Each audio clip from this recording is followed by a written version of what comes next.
everybody. I'm Mark Jones with SCKY.com and Job Publishing. This is our new venture we're starting here today. We'll be bringing you the news, and be sure to stay tuned after this little section of news here. We've got a little moment of conversation that we had with Job Publishing's very own founder, Jeff Job, as we talk about some of the things coming up in the near future, as well as some of the exciting offerings that we're going to have from this show. As well as after that, we'll have an interview with Kent King that we had the chance to sit down with and talk about some of the things going on at the Barren County Sheriff's Department. But for right now, we'll bring you the news of the latest things going on in Barren County and the state. Many of you well know, we are in the middle in Glasgow of a proposal that would have a $4 million amphitheater to be built in a private and public venture, and went before the City Council this week after passing the Finance Committee and got their stamp of approval to seek out more information about whether or not it was something the city can pay for right now, and if it was a feasible idea. The City Council passed unanimously to seek out $15,000 to pay for a design study as well as a business plan for the proposed park, and we had a chance to talk with Wendell Honeycutt, the chairman of the Finance Committee, to find out a little bit more about what that meant. There was a lot of uncertainty there in that meeting about prices and stuff. And right. Was your action here tonight basically just to clarify those items? We're still concerned about the attendance records, but that's part of what the business plan will develop. We're going to do a Freedom of Information request to find out what some of the other amphitheaters in Kentucky are drawing for attendance and what some of their finances are. Then we'll get back with the plaza because they are used to attracting the artists. Then we'll get with the Parks and Rec, and then we'll also want to get the business plan for that purpose to see what it will cost. Will it make money? Is it going to be something the city's going to have to keep funding? And then we wanted the development plans so we can see exactly what the construction costs will be. LSC Communications announced they would be shutting their doors after 51 years of operation in the city of Glasgow, and one of the largest employers in the region for the last half century. City Council members say that the impacts will be felt, as there are many things coming up in the next 24 to 36 months that could be spent at any time. But we just know over the next 2 or 3 years, we're talking at least $2.5 to $3 million in needs that we're being told from department heads they're going to need. All right, so I mean, and that's not counting your vision, and that is not counting your revenue you're losing. The Sitel departure, they're all gone now. All those jobs are gone. Yes. And that building is dark. Am I correct on that? Correct. Right. So our payroll tax on that is alluded to 123, 24, something like that. Do we have, 124,000 plus what we're estimating with the LSC Communications. that's right.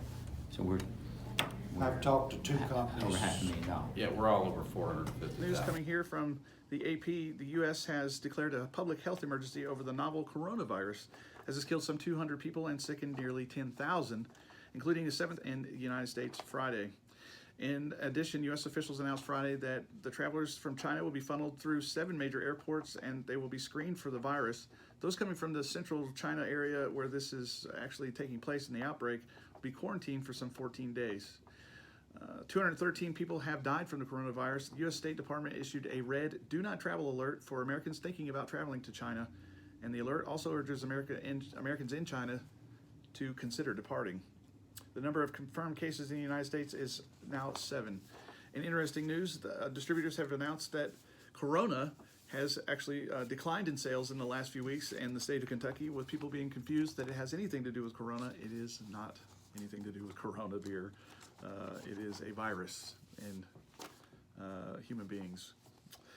In other news, more serious news here coming from Louisville, the AP reports that Planned Parenthood is to resume abortions at the Kentucky clinic. A Planned Parenthood clinic in Louisville is resuming abortions later this year after the procedure was halted in 2016. Planned Parenthood of Indiana and Kentucky announced on Friday that its Louisville Center received a provisional license from Kentucky officials, making it the second abortion provider in Kentucky. The group says that the license allows for a full range of reproductive care, including abortions, beginning in March. Earlier this month, officials from the State Cabinet for Health and Family and Health Services notified Planned Parenthood that it could apply for a license. Former Kentucky Matt Bevin, a staunchly anti-abortion Republican, had ordered abortions halted at the downtown Louisville facility in 2016. Two sides battled in court since then, and since Bevin lost his re-election bid and Democrat Andy Beshear in November took over, whose abortion rights took office as of December 10th. And a letter sent from the Cabinet for Health and Family Services on January 3rd to Planned Parenthood clinics said the state was rescinding its earlier decision under the Bevin administration to deny application for abortions. Kentucky, quote, has gone from one abortion provider to two, which is a significant win for production health care in the state, says the CEO of Planned Parenthood. Lexington, Kentucky reports that the two Kentucky hemp companies, including one of the largest in the state, is filing bankruptcy proceedings. Three creditors involved in the bankruptcy petition against Gincana in federal court in Lexington last week to force the company into Chapter 11 bankruptcy. After Lexington Herald reported earlier this week on Wednesday, the company is one of the major producers that has 21 days to respond. Gincana said in an email that the payments to the hemp growers for their crop under the contract and the company are up to date as part of a legal dispute process. The proceeding comes as Kentucky Agriculture Commission Ryan Quarles issued a letter to the FDA on Tuesday arguing that the state's hemp industry is facing bureaucratic paralysis, threatening growers. The market for CBD plummeted since the FDA issued a warning in November on consuming CBD and sent warnings to 15 companies for improper marketing practices, Quarles' letter said. Still, Kentucky Governor Andy Beshear and the Department for Local Government are investing in the industry.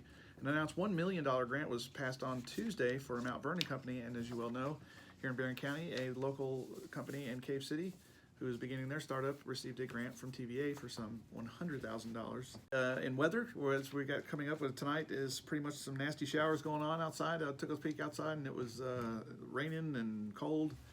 Looks like there'll be a 60% chance of rain for tonight. The humidity around 96%, low down to 40 tomorrow. Not very much warmer. Staying cloudy, 45 degrees. 35 is your low with a 20% chance of rain. Winds out of the west-northwest at 9 miles an hour. Cloudy skies, 45 will be your high. Saturday night, tomorrow night is partly cloudy with a low down to 35. A few clouds, and it will be a 10% chance of rain. Sun on Monday, so of course as we get ready to go back to the work week, it'll be 60 degrees and sunny. In the last bit of news, one of the funnier stories that we wanted to report on this week was the Super Bowl was predicted by a Madden game. The Madden Xbox game was played between the two, San Francisco and Kansas City, and it gave Kansas City the winning nod about 3 times. With only a point between them and the spread, it looks like it will definitely be a close game. Stay tuned after the break. We will have more from SCKY.com as we join with Jeff Job and Job Publishing for a little bit of commentary about what's going on in our local area. That's what you needed to know, and we'll see you then.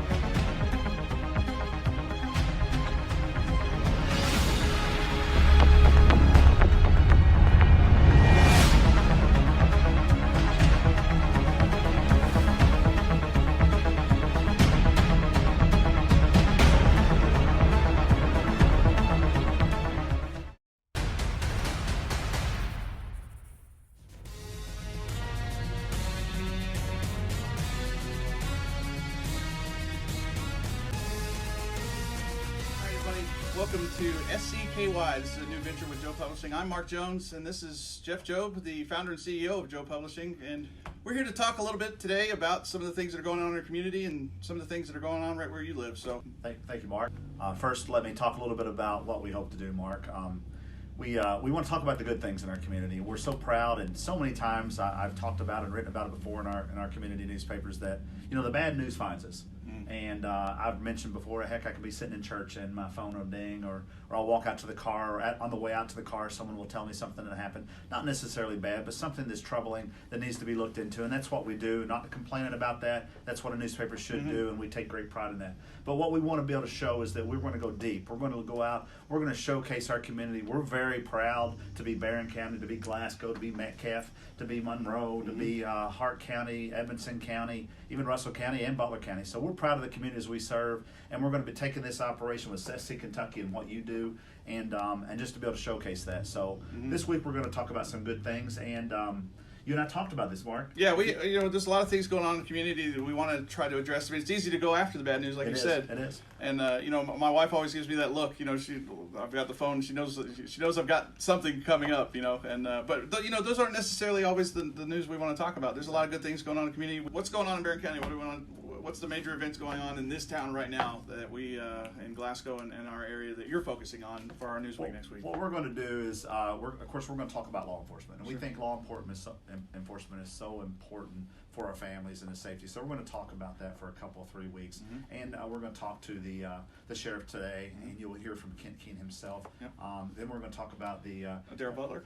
I'm sorry. We've got Chief Butler. Chief Butler, Yep. and from Cave City, we're going to be talking with this gentleman, and again, it's a different person, different idea, way back going about things, but I think you'll pick up on the excitement that's going on in Cave City right now, and we're proud to, no one has more paid subscribers in Cave City, Kentucky than the Barren County Progress, and we're proud of that. It was neat to go to Cave City too, because it's kind of one of those places. They've got an interstate running through there. There's a lot of transient traffic that comes through there, but they've really taken an effort at that police department to try to get their officers out and to meet the people of the community.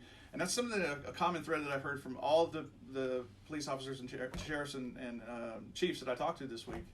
I think didn't he give you a tour? Don't you? Yeah. I got a tour there. I actually got a tour with Arbogast, our third. So we're going to take you inside. We're going to take Yeah. you inside these police police departments. Kind of let you see what's going on in the next weeks ahead. Yep, that's Also, a couple weeks out. Of course, we all know about LSC Communications, the loss of that announcement's coming out. It's devastating to us all. I've worked there for 15 years. There you go. I got some of my best friends, if not my best friend, works. Hardly anybody in the community that doesn't know somebody or have a relative. Absolutely, we're tied to it. We're all tied to it. Heart breaks when one of us hurt. Mark, all of us hurt.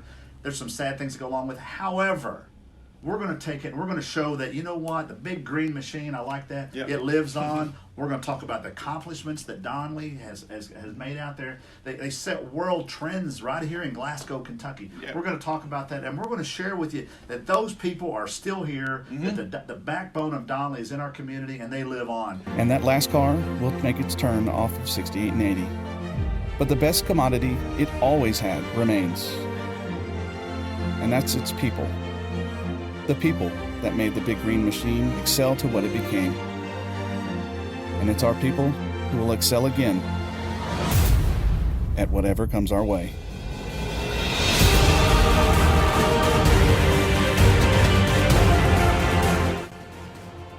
Try to do that. We hope that this kind of videos, there's a lot of talk about how videos can help represent a market. We want absolutely. these videos to be marketing tools for our community and to do good things. And it's not spin, it's the truth. It's going to be good news because there's good things going on in Barren County. We're good people. We got a good community, and we're going to be the guys that are going to make that happen. Speaking of which, Jeff, if you're interested in getting involved with us, please stop by up here at Joe Publishing Office or send me an email. And we're definitely looking for partners in this new endeavor as we go forward. And 89% of every business in the nation is using some type of video advertising. 89%, that's a staggering number.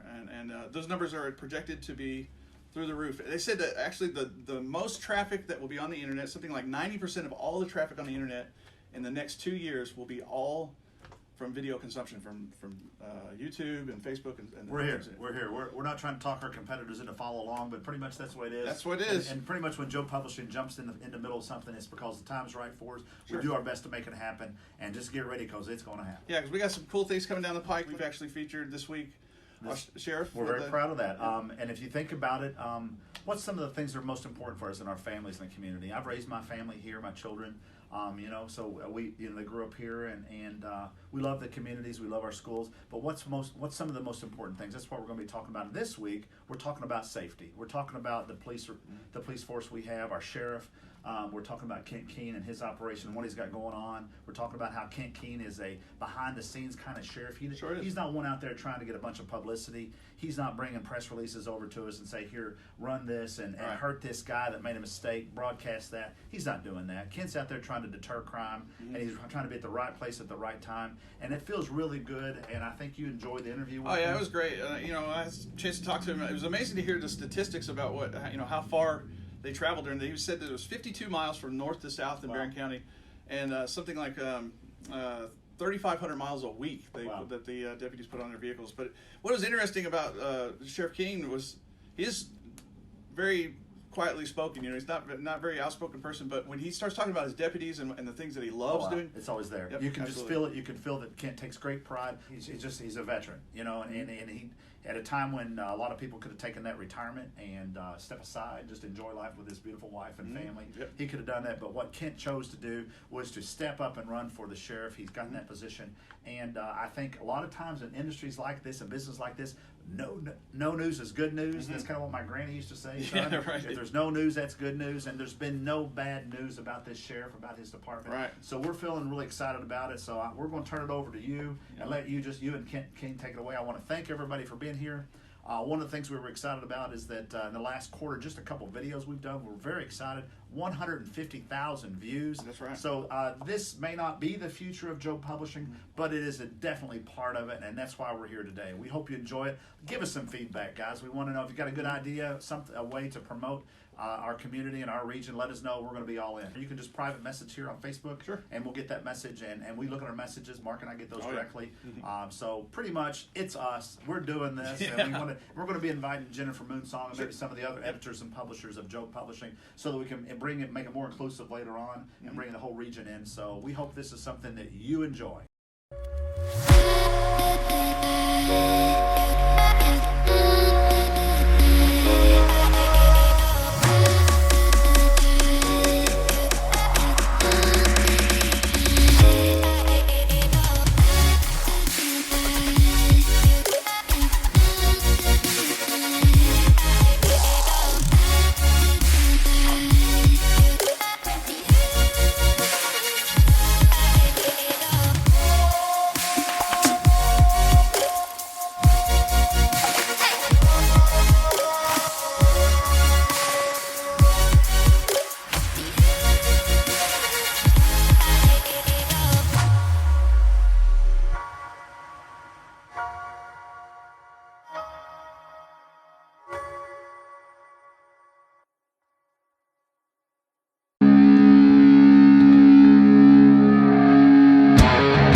Come down the road, it's the easy way soldier. My love's on the edge, I'm pushing it over now. Hey.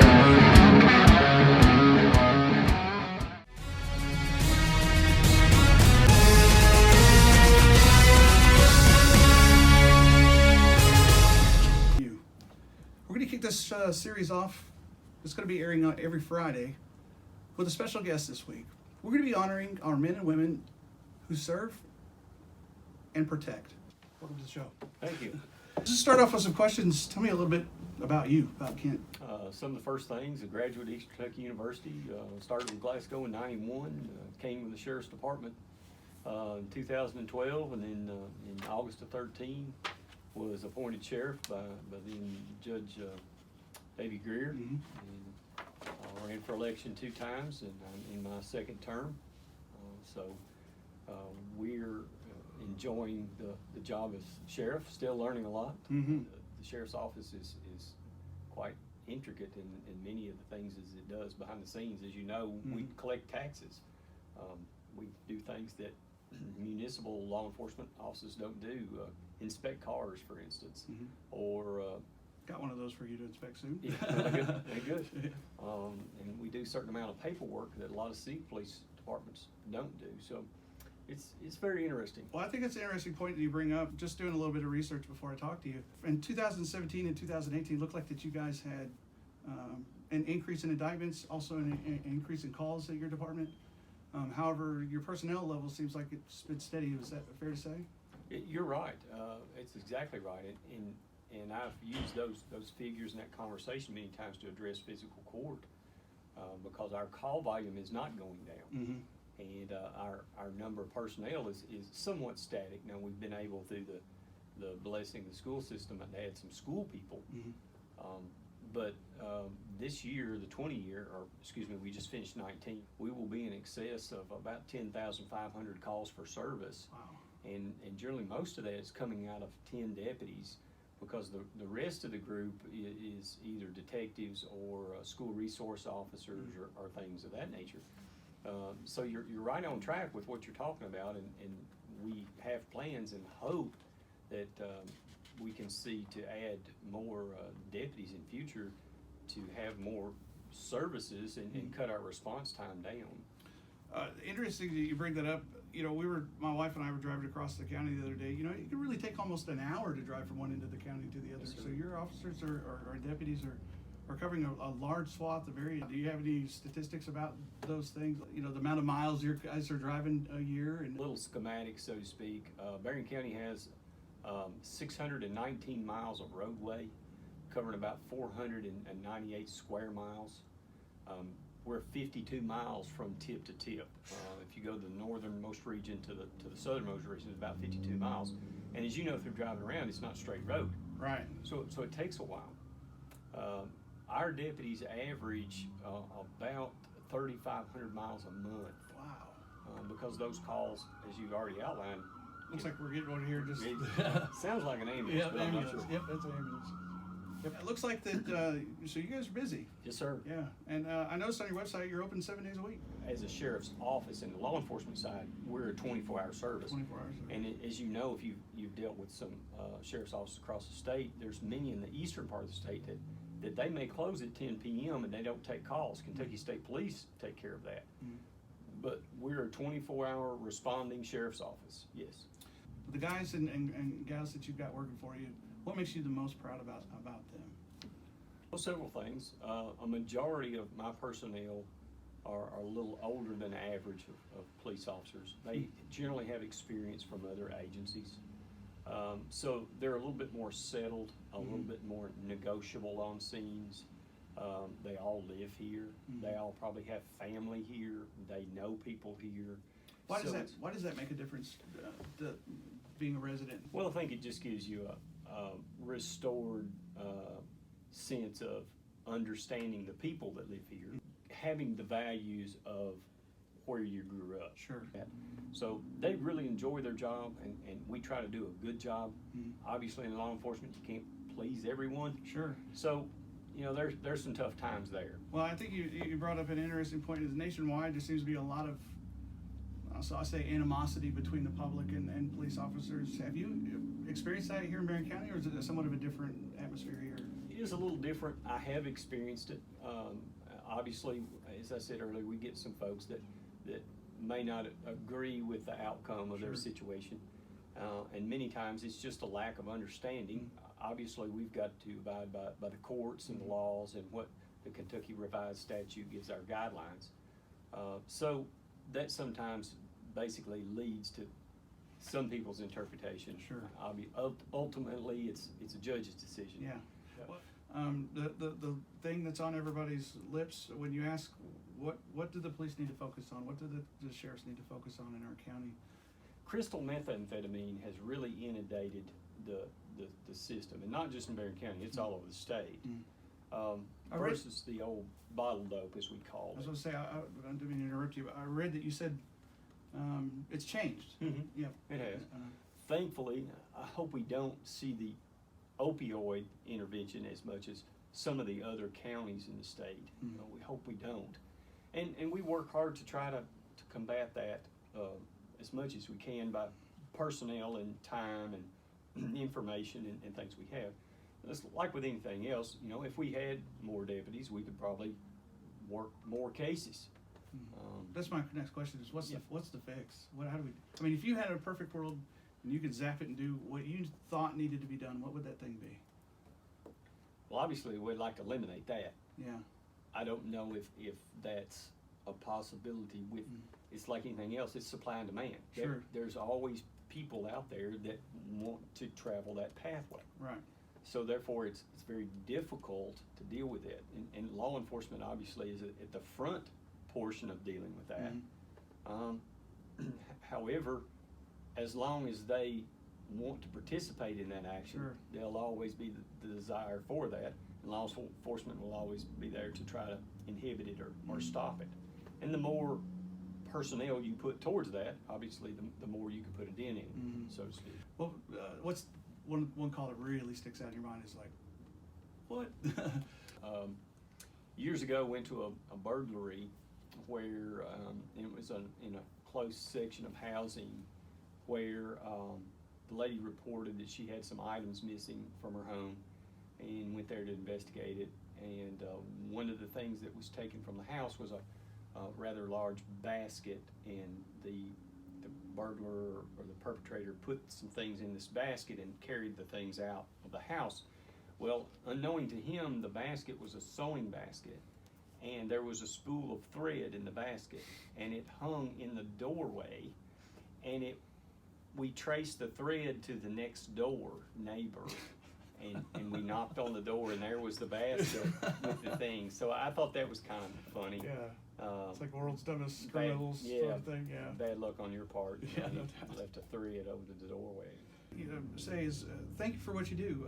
This part of this whole series is to thank and to pay tribute to the folks who serve us, and to realize that it's a very difficult job that you do, and at least from us at Joe Publishing, that we appreciate what you do, and we hope that you'll stick around and do it for a few more years for us. You're doing a great job. Hope so. Yep. Thank you for having me, and thank you for allowing to answer those questions and, Sure. and talk to you, and hopefully send the message that we're here to help our community, and open to sit down and talk to anyone, or have people come in or call. All right, Sheriff. We sure appreciate your duty to the county and here at Barren County Progress and with Joe Publishing. Thanks for what you do. Yeah, thank you for your time. All right, Thank you. Thank you. For SCKY.com, I'm Mark Jones. And I'm Jeff Jones.